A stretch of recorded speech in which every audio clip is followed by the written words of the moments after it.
Greetings and salutations, all. Welcome to episode 1 of Military Movie Talk. What are we doing here? This channel's mission is simple. Our objective is to get nerdy and overanalyze the battles, weapons, and tactics in our favorite films. Now, let me make this completely clear before we begin. I'm not an expert in military tactics, nor am I an expert in anything, come to think of it.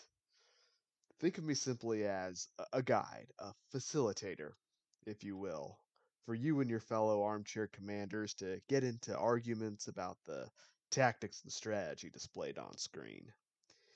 Each episode, we will examine an on screen battle, and at the end, you will be put into the commander's seat of one of our involved forces. It will be up to you then to decide how things would have gone if you were in charge.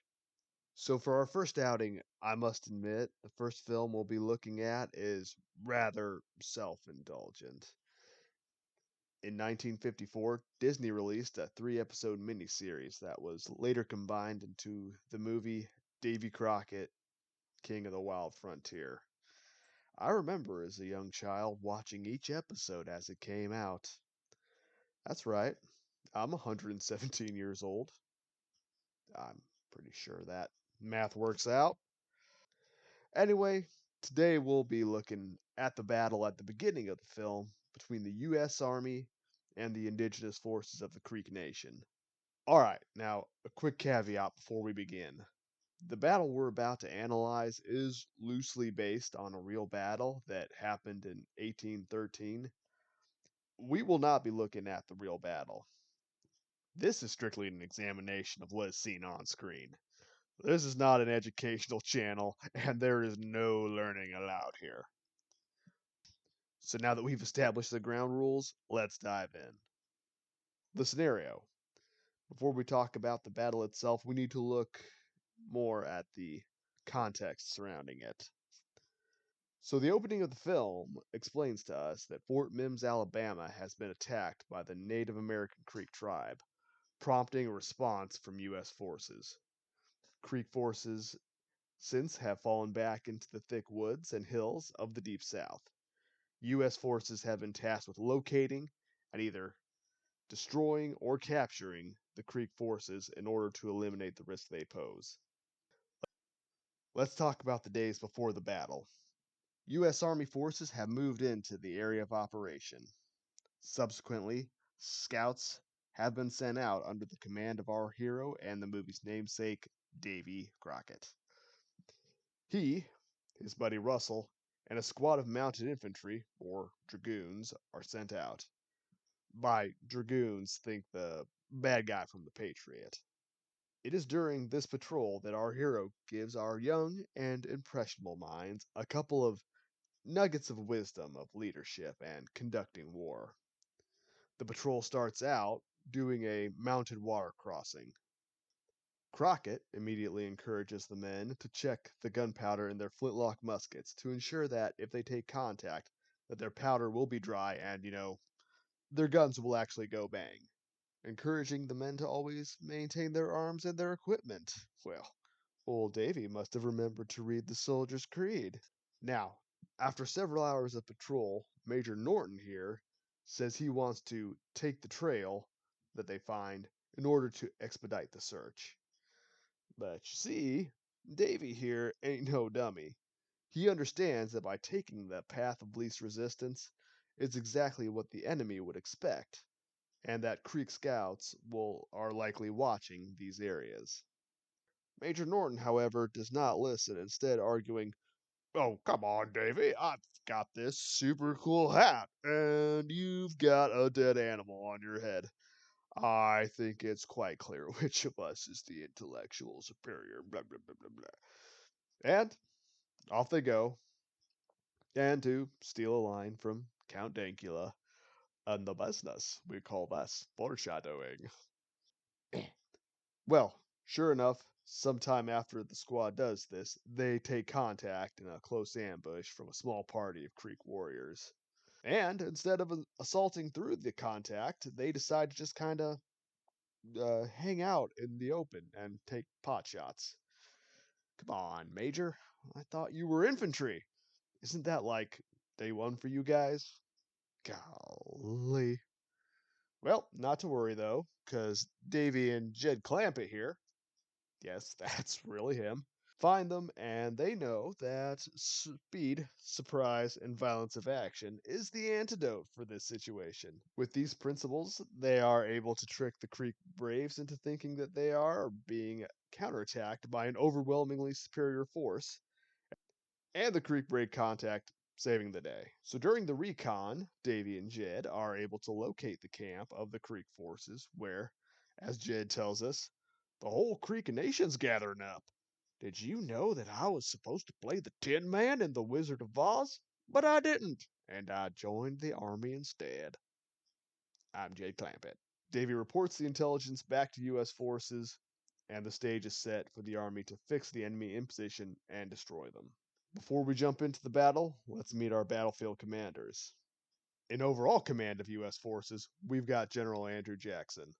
Look at that future presidential face. That's the kind of face that'll go on to be learned about by middle schoolers everywhere for, ironically, being a big old jerk to Native Americans. In command of the U.S. volunteers is Davy Crockett. In charge of the opposing forces is Chief Red Stick, who has a reputation for ferocity on the battlefield. Now, I mean, look at this guy. Would you want to fight him? Look, look, he's got a bison helmet. I guess it must have been one of those deep south buffaloes. Hey, y'all, I'm a buffalo. You want to have a crawfish boil? Why'd, why'd I say that? Was that supposed to be a joke? Oh, whatever. Whatever. The stage is set. Time to lay out the battle. Let's talk Met TC. The mission. Creek forces have gathered their strength in a valley with the intention of using it as a staging area to launch future attacks on the surrounding settlements. U.S. forces are tasked with eliminating the threat, with intelligence confirming that War Chief Red Stick, the overall tactical commander of the Creeks, is present. This gives U.S. forces the opportunity to, and forgive me for using one of the most overused cliches in the strategy book, cut off the head of the snake. Which brings us to enemy. The film isn't clear on the exact numbers, but based on what we see, we can estimate the Creek numbers to be in the several hundred at least. Opposing forces are primarily armed with indigenous weaponry such as tomahawks, bows, and spears. It should not be discounted, though, that it's a safe assumption that they will also be armed with a number of firearms as well, that they would have taken off U.S. soldiers and settlers in previous raids. Terrain. The enemy is hiding in a small valley in the woods of the Deep South. This will provide plenty of cover and concealment for the approach, but it will make maneuver on the battlefield and the ability to employ combined arms severely limited. Troops. U.S. forces have several hundred regular infantry armed with U.S. standard issue smoothbore, Springfield muskets, and its accompanying bayonet. They are augmented by several hundred volunteer infantry armed with whatever they brought from home, which we can assume is a hodgepodge of rifled muskets and smoothbore Fowlers. I think the shotgun of its day, and a variety of hand weapons such as knives and hand axes. Also available is a small amount of cavalry and artillery in the form of several field guns. Keep in mind, though, as we discussed in terrain, your ability to employ these assets is going to be tricky. Time. Time is boring. And we've got no time. Skip. Civilian considerations. As stated before, if this were the real battle, considerations would be different, but that's not what we're doing here. We're just looking at the movie. So, for everyone on the battlefield that is not friendly, is considered the enemy with previously established hostile intent. No civilian considerations. Now that that's out of the way, let's look at what happens in the movie. Andy Jackson has his combined forces approach from cover using the naturally hilly terrain. Once on target, the volunteers silently eliminate the Creek sentries around the camp using their knives. This is a movie made for little baby children, and that dude just shanked that other dude. Oh, I love it. What were we talking about? Oh yeah. So General Jackson's plan is to send in two companies of his regular line infantry to block off what he describes as two ways of getting out of that camp. Now, how do you look down at that camp and determine that there's only two ways of getting out? I'm not sure.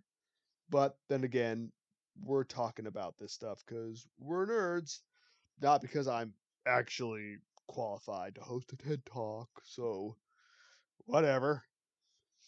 At this point, Andy Jackson gives the order to Davy that as soon as the regulars are in position, you volunteers jump in there and stir up them. Look, I'm new to YouTube and I don't know what I'm allowed to say. We'll just say that it's something that, in this day and age, probably would be considered a racial slur. uh, I refer you back to my first This Movie is for Children, and it was made in the 50s. Anyway, insensitivities aside, my reason for bringing this up is to demonstrate a violation of an important principle of giving clear and concise orders and making sure that your men understand the commander's intent. Now, this may not be as bad as, say, take that hill if practical, but what exactly does stir them up mean? Look, even Davy's like, bro, what are you talking about? That means nothing. So, old Hickory Nuts here plan seems to be to maneuver his men into an L-shaped ambush, basically, and initiate the battle by sending the volunteers directly into the camp, which presents no friendly fire possibility that I can see. Keep in mind also that the volunteers are all armed with muzzle loaders, and so that once they jump in and start engaging the Creek Braves in melee combat, a reload is probably out of the question. But Crockett and his boys jump in as ordered. After directly engaging the Creek warriors, a group of Creek break off and try to escape, where they run into the first company of infantry, and they successfully repel the Braves with a volley of musket fire. After this, Chief Red Stick personally leads a group of his warriors against the second company of infantry, and as the infantry are about to fire on Red Stick, he orders his men to duck, and it works. Would would this work? I mean, in the fog of war, could you coordinate your men to drop as you're about to get fired upon? I I feel like the answer is probably not, but what do you think? Red Stick, unlike Major Norton earlier, does assault through the U.S. infantry, and he, along with a contingent of his warriors, escape. Close combat continues before the fighting dies down, and so the battle ends in an overall tactical victory for U.S. forces, but ultimately failing to capture Creek leadership and bringing the conflict to a decisive end. So, that's how it happens in the movie, which leads us to the question, Armchair Commander, what would you do? I now invite you to go and get into an argument with your friends about the weapons and tactics that you would use to have total victory and prove once and for all that you are, in fact, smarter than they are. Thank you for joining me for the maiden voyage of military movie talk. Hopefully, you found the total lack of quality charming. With any luck, there's more coming down the pipeline. Next time, I think we'll discuss something a little more mainstream.